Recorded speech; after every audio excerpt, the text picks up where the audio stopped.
Dice, cuando los judíos de Tesalónica supieron que también en Berea era anunciada la palabra de Dios por Pablo, fueron allá y también alborotaron ¿qué? A la multitud, ¿sí?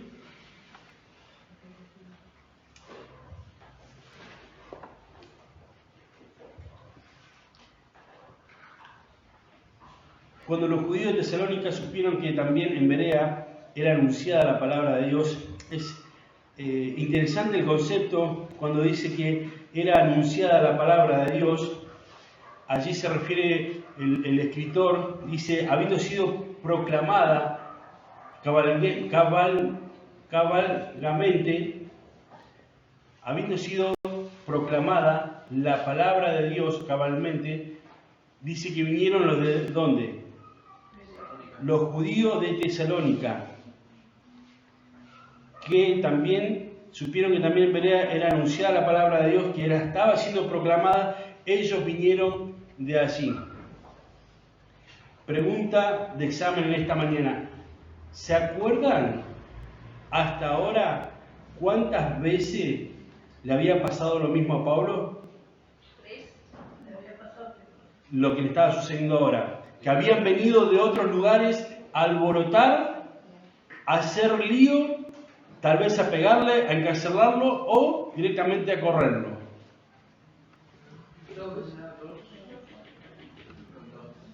Ok, a ver con la base bíblica, ¿cómo sería? Lo de Iconio, ajá, es uno.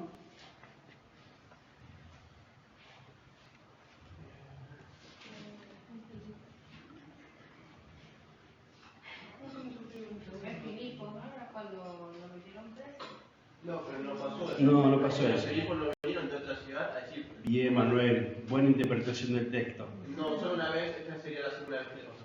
No me equivoco. Le había pasado en Antioquía, ¿se acuerdan de Pisidia? Fue el primer suceso que le pasó. Después sucedió en Iconio, como mencionaba Damaris. Después pasó en Listra. Después pasó en Tesalónica. Y esta es la quinta vez que Pablo es echado por la multitud fuera. ¿Sí? ¿Por qué? Por una multitud enfurecida, alborotadora. Pero dice la Escritura, cuando los judíos de Tesalónica supieron que en Berea era anunciada, estaba siendo proclamada la palabra de Dios, vinieron un grupo de judíos enfurecidos. No solamente enfurecidos, sino que a alborotar. ¿Por quiénes? Por líderes judíos envidiosos. Esa era la clase de personas que habían venido desde este lugar. Eran judíos, líderes judíos religiosos envidiosos. Alborotado por la envidia, porque la palabra de Dios estaba siendo proclamada de una manera extraordinaria. Entonces dice el versículo, fueron allá y también quisieron. Versículo 13, al final. Fueron allá y también alborotaron a quienes. A la multitud. ¿Sabes la palabra así, alborotar? Significa que agitaron. La idea como el tema del agua, ¿viste? Cuando uno agita, bueno, agitaron, removieron, derribaron a la multitud. E incitaron a que la gente actuara de la misma forma que estaba actuando ellos. ¿Ves cómo actúa la envidia? La envidia es un pecado que se contagia y que es promulgado por las personas envidiosas, que nunca están contentos cuando los demás están haciendo lo correcto. Es eso lo que hace la envidia en nuestro corazón. Nos promueve, nos alborota, nos provoca en nuestro corazón cuando alguien está haciendo las cosas de una manera correcta. Y lo que nosotros hacemos es contagiar a los demás para que tengan la misma actitud de envidia y actúen de una manera incorrecta para con los demás. Eso hace la envidia. ¿Ves? La envidia nunca te deja contento y satisfecho. La envidia va carcomiendo los huesos y el corazón en nuestras vidas. El envidioso normalmente nunca tiene nada. Y es eso lo que estaban haciendo estos líderes judíos. No podían soportar lo que Pablo y el ministerio de Pablo con los demás hermanos estaban haciendo. Claro, cada vez que ellos iban a un lugar, ¿qué hacían? Predicaban el Evangelio. Entonces no soportaron una vez más. Es la quinta vez que se levantan ciertas personas, líderes religiosos, para poder echarlo a Pablo. Eso hace la envidia. Te lleva a tomar decisiones incorrectas, a infectar a otros, a alborotar, a remover, a agitar el sentir que hay en el corazón de otras personas. ¿Cómo estamos con el tema de la envidia? ¿Ves? Es algo que continuamente tenemos que luchar en nuestro corazón. Porque dice la Escritura que el amor no tiene envidia. Pero a veces somos movidos de un lado para otro, somos agitados por la envidia.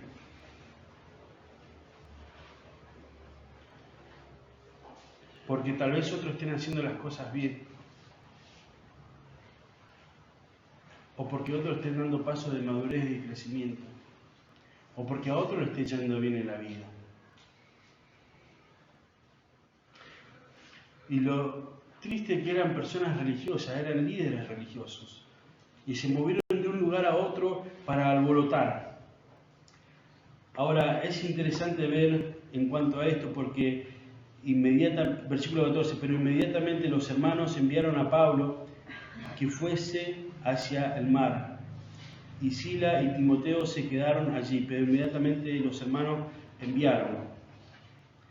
Y dice, y los que se habían encargado de conducir a Pablo le llevaron a Atenas. Pero dice que los hermanos enviaron a Pablo que fuera hacia el mar, y Sila y Timoteo se quedaron allí.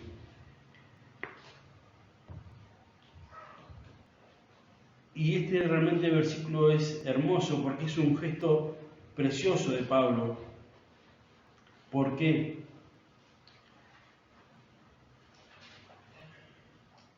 Porque Pablo entendía que estas personas debían seguir siendo enseñadas por la palabra de Dios. Entonces, lo que nos enseña Pablo es que otros pueden seguir haciendo lo que yo estaba haciendo. Y esa es la influencia de la palabra de Dios hacia los hombres de Dios. Quienes habían sido ganados por el ministerio estaban listos, estaban preparados para poder enseñar a otro la Escritura.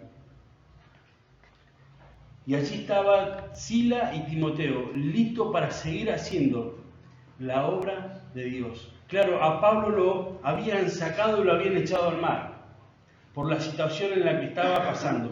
Pero allí se quedó Sila y Timoteo, quienes estaban listos para enseñar a otro. Y Pablo entendía que tal vez no se trataba solamente de predicar y de ganar personas para Cristo. Entendía de que había que discipularlo a esas personas. ¿Ves? No dependían todas las cosas ministeriales de la vida del apóstol Pablo. No es que si él no lo hacía, otro no lo podía hacer. Había preparado hombres capaces para hacer la obra en el ministerio. Eran hombres aptos para enseñar. La pregunta en esta mañana es, ¿te sientes capacitado para comenzar a enseñar a otros? ¿Sabe cómo se llama eso? Discipulado. Segundo, ¿eres responsable de enseñar a otros las verdades bíblicas? ¿De transmitir la enseñanza de una manera correcta? ¿Cómo estás en esta área de tu vida? Pablo nos da un ejemplo de que debemos estar preparados y capacitados para poder enseñar a otros hombres. Pero también cabe recordar en esta mañana, cuando Pablo habla allí, justo hablamos con él en estos días, cuando dice el versículo, yo planté, Apolo regó, ¿se acuerdan de ese pasaje? Pero el crecimiento lo da al Señor. Es esa la obra del ministerio. Que todos podemos ser parte y debemos estar capacitados para poder transmitir la enseñanza a otros. Va a llegar un momento en la vida de que te vamos a dejar de seguir, de buscar, de discipular. Va a ser ese momento en donde vos vas a empezar a reproducir la vida de Cristo en otros. La pregunta en esta mañana es, ¿cómo estás en el área de enseñar a otros? Entonces, es un gran desafío que Pablo nos enseña en esta mañana. El versículo 15 dice, y los que se habían encargado de conducir a Pablo le llevaron a Atenas, y habiendo recibido orden por Sila y Timoteo de que vinieran a él lo más pronto que pudiesen, y salieron. Pero allí es interesante el versículo 15 cuando dice, y los que se habían encargado de conducir a Pablo. Allí la palabra de los que se habían designado, la idea es, de los que se habían encargado de conducir a Pablo, eran personas que habían sido designadas, es decir, eran escoltas de Pablo, para que él pudiera llegar a este lugar de la mejor manera. Qué increíble, ¿no? Yo creo que Pablo no se sentía como alguien tan importante como las personas que vamos a ver ahora en este momento en el versículo 16 en adelante. Es más, Pablo estaba huyendo porque los que habían venido a este lugar sabían que no tenían buenas intenciones. Claro, ya había sido reapedreado, había sido remaltratado, había sido puesto preso y dijo, estos van a hacer lo mismo, y dice, soldado que huye, entonces me voy yendo, dijo Pablo. Qué importante es tener esos amigos, ¿no? Que te avisan cuando hay alguna situación peligrosa. Pero habían personas que habían sido designados para escoltar a Pablo, para que pueda llegar al lugar donde había sido designado. Lo fueron y lo guiaron a Atenas. Ahora, mientras Pablo estaba allí en Atenas, dice el versículo 16, mientras Pablo los esperaba, ¿a quiénes? Y a Timoteo, en Atenas, su espíritu se enardecía. ¿Con qué? ¿Con qué se enardecía, dice la escritura ahí? Viendo la idolatría que había en ¿dónde? En la ciudad. Ahora, es interesante porque cuando Pablo dice, mientras Pablo esperaba a Timoteo y a Sila que ellos volvieran, dice que su espíritu allí se enardecía, viendo la idolatría que había en la ciudad. Allí la palabra enardecía significa exasperar. El espíritu de Pablo se exasperaba, se irritaba. Y la idea es que el espíritu de Pablo estaba siendo irritado con lo que estaba viendo en la ciudad. A él le había dado la tarea de poder buscar algunas cositas específicas en Atenas. Yo no voy a hablar absolutamente nada de lo que pasaba en Atenas, así que sigue siendo como tarea, ¿sí? Entonces, la idea es que cuando Pablo dice que él miraba y su espíritu se enardecía, estaba siendo irritado,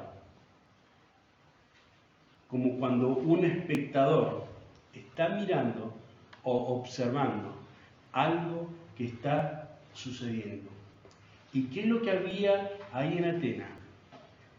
Estaba lleno de ídolos y era una ciudad totalmente idólatra. Versículo 17. El versículo 17 dice, así que discutía ¿en dónde? ¿Con quiénes? Con los judíos y piadosos. En la plaza cada día con los que concurría. Y allí Pablo discutía. La palabra allí discutía significa que razonaba. ¿Con quiénes? Con los judíos piadosos. ¿Quiénes eran los judíos piadosos? Los judíos piadosos eran las personas o los judíos que eran reverenciados.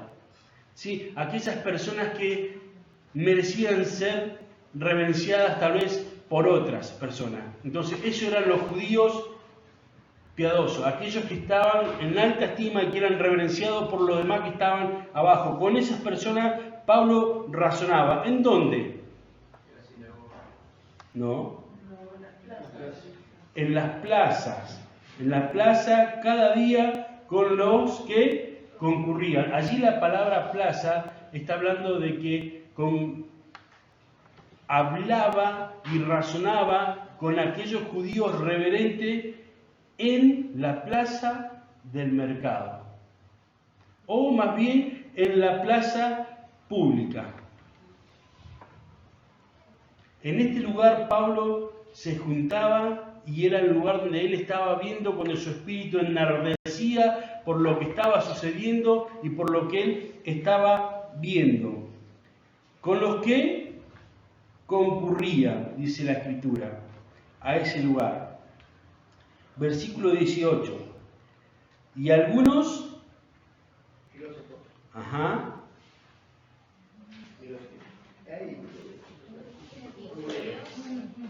Y algunos filósofos de los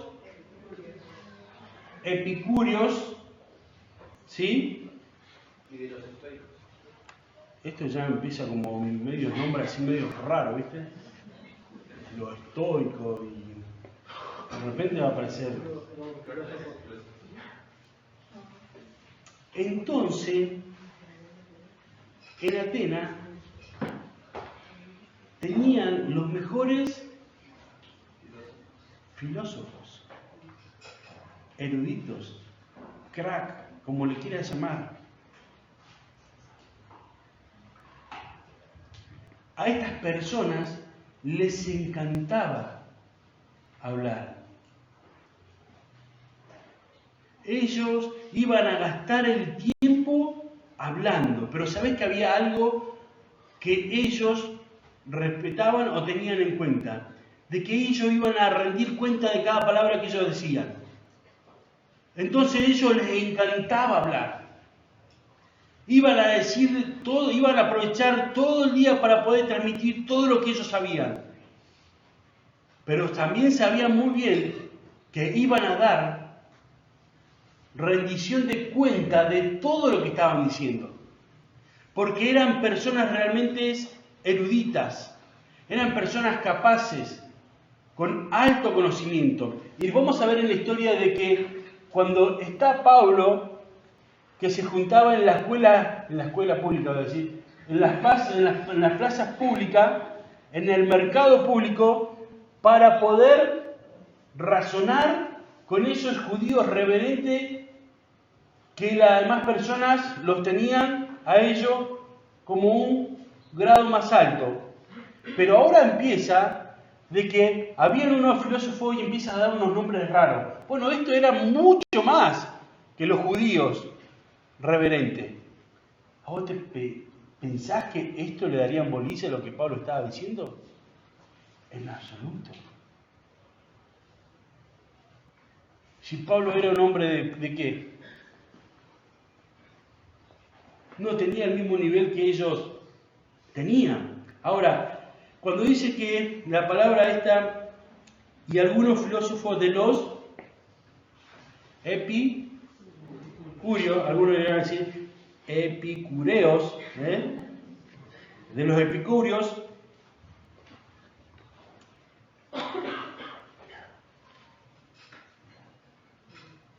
se dice de aquellas personas que eran adherentes a esta clase de filosofía.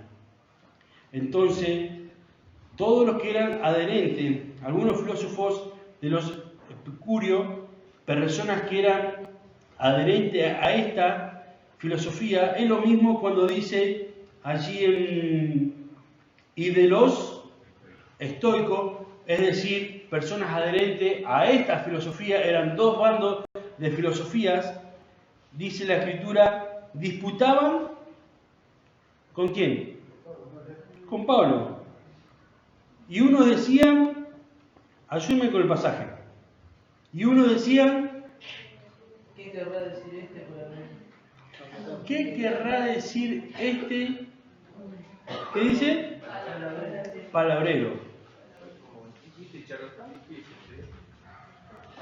No. No dice la Escritura que este sea un charlatán. Dice la Escritura que él era un palabrero. Entonces vamos a respetar lo que dice la Escritura. Ahora, si fuéramos al original, ¿qué significa la palabra palabrero? Entonces, sería un... Tampoco sería un charlatán. Entonces, la palabra palabrero es interesante lo que decían estos filósofos o estos adherentes de estos dos bandos. ¿Qué es lo que decían de Pablo? Y dice que se juntaban allí estas personas y disputaban con Pablo. Y unos decían, ¿qué querrá decir este palabrero? Y otros parece que es predicador de nuevos dioses, porque les predicaba el Evangelio de Jesús y... ¿Qué tipo tan básico que es Pablo? ¿Por qué? Porque ¿a quién le predicaba Pablo? Le predicaba de Cristo y ¿qué más? De la resurrección. ¿Sabe lo que hacía Pablo? Pablo les predicaba que Cristo es el camino.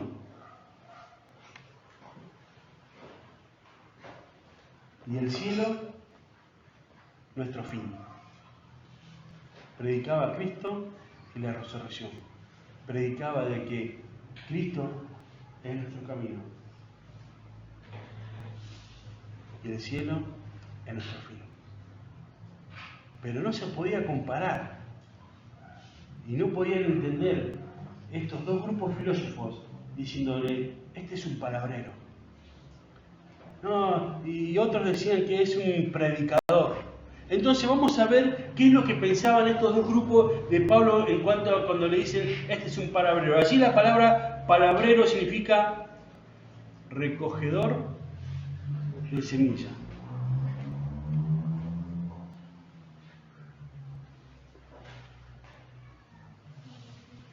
Entonces, estos dos grupos de filósofos decían de Pablo que era un cuervo, que era un recogedor de semilla. Este es un recogedor de semilla. A Sol le dice que diciendo, ¿cómo es? Un cuervo borrón. Este es un aprovechador. Este es el que va sacando, robando la semilla de cada uno de los lugares. A esto se dedica este hombre.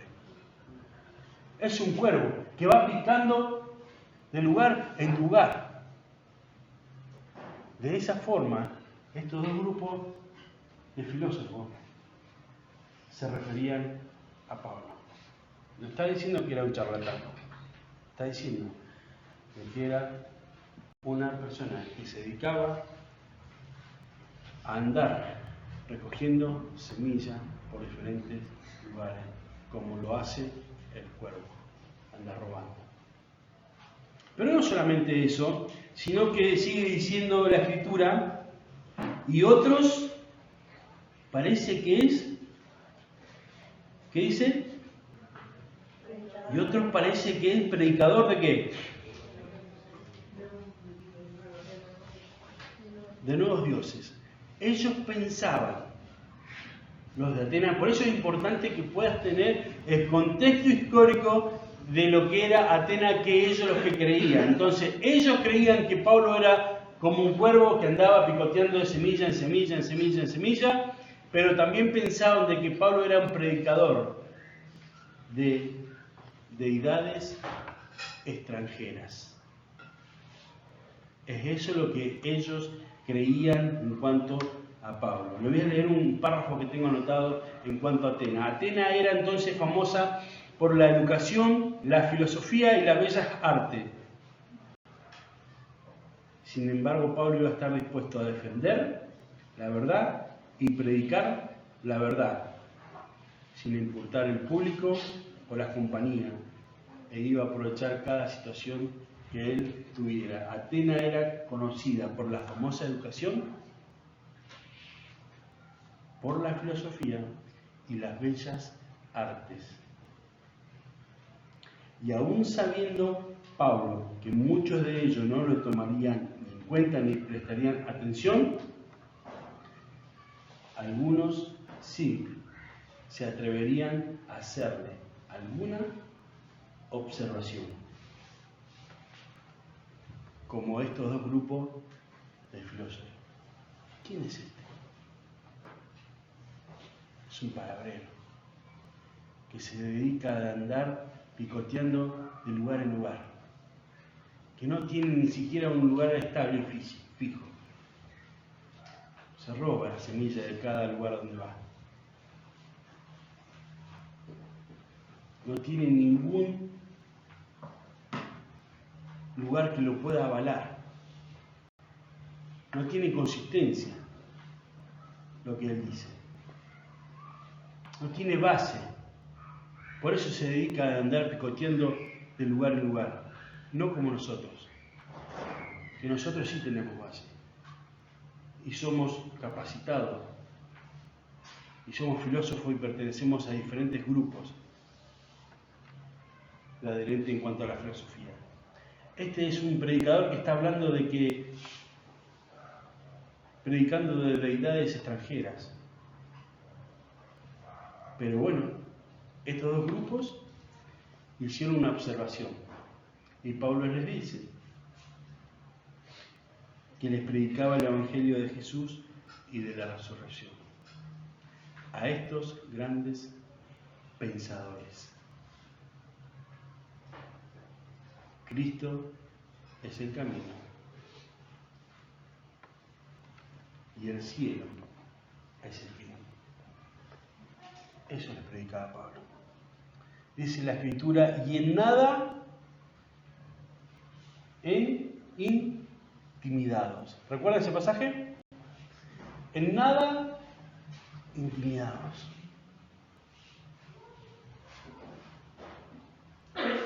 A veces cuando tenemos que dar testimonio público, compartir nuestra fe en la universidad, en el trabajo, en el lugar donde estamos, nos sentimos intimidados. Y tenemos el miedo de que tal vez otros se burlen, o nos hagan burla, o se rían, o tal vez ni siquiera le presten atención a lo que vos y yo estamos compartiendo. Pero debemos aprender que no importa el público que tengas presente, las personas elocuentes que tengas sentadas y que te estén escuchando, ni las miradas intimidatorias que puedan causarte vergüenza y miedo y temblor. Lo único que tienes que hacer es predicar es que Cristo es el camino y el cielo es el fin. Punto y aparte. En eso es lo que nosotros nos tenemos que centrar, en predicar el Evangelio. No hay nada más fabuloso que predicar el Evangelio. Nadie más lo puede hacer que vos y yo. Los ángeles se morirían de las ganas por poder hacerlo, pero no lo pueden hacer. Los únicos que podemos predicar el Evangelio acá en la tierra, ¿sabes quiénes son? Nosotros. Y es algo que no podremos hacer en el cielo. Pero nosotros somos los privilegiados, nosotros somos los embajadores, nosotros somos los heraldos, nosotros somos los que tenemos que anunciar el Evangelio de Cristo. Nosotros tenemos la oportunidad, la bendición, la cobertura, el respaldo de Dios y de la Escritura para poder predicar el Evangelio. Entonces no existe la filosofía que te pueda intimidar, los elocuentes, los oradores, los capaces, los ingenieros, el jefe, la secretaria. Se ríe la Brenda, dice 1, 2, 3, 4. Para dar testimonio de Cristo. No te sientas intimidado en nada. Sacar el valor y el coraje para poder predicar el Evangelio de Cristo. Y fue allí lo que hizo Pablo.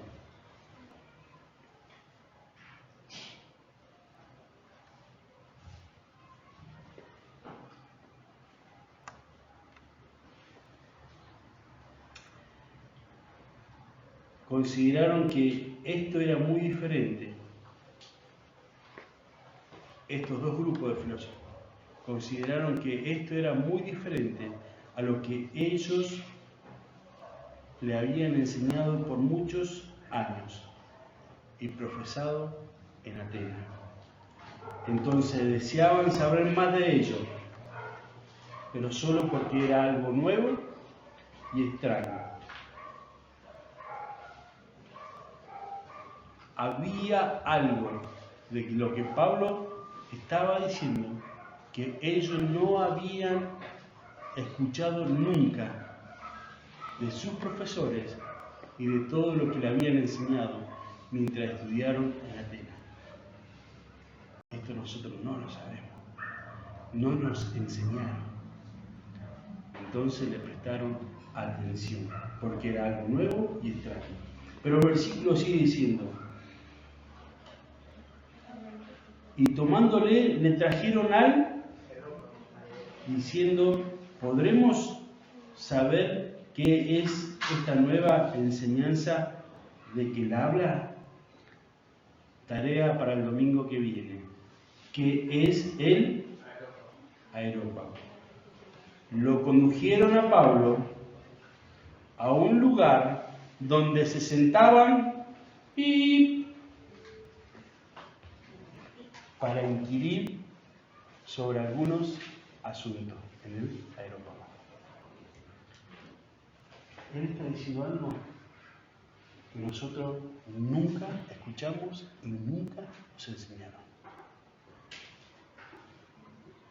Y eran los más sabios del mundo. ¿Te acordás de ese pasaje que dice en Corintios? Porque lo necio escogió Dios ¿a quiénes? Qué precioso versículo.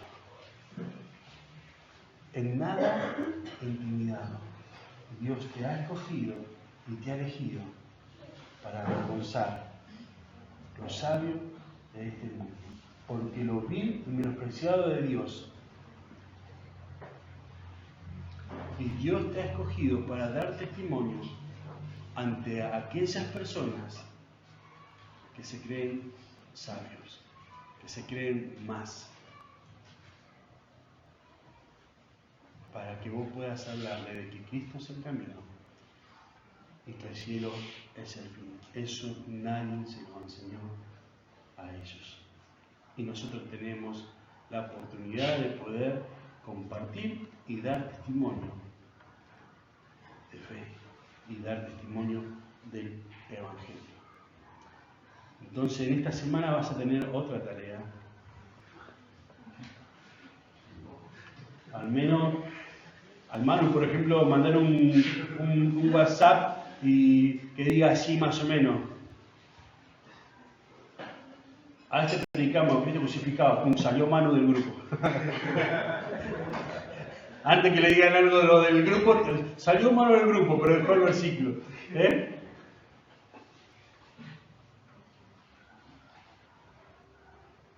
¿Estás mostrando a Cristo en el lugar donde estás? ¿Los demás pueden ver al Señor en tu vida? con lo que haces, con lo que decís y cómo actuás. Reflejás al Señor.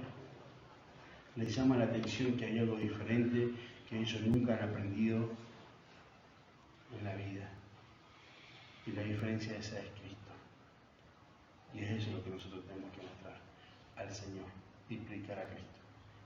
¿Sí? Entonces quiero animarte en este día que juntos podamos reconocer que el Señor nos ha elegido a nosotros, los viles y menospreciados, para avergonzar al sabio de este mundo, con dos mensajes tan sencillos: de que Cristo es el camino y que el cielo es el fin. Ahí llegaremos un día. Y esa es la diferencia que tenemos con muchos otros.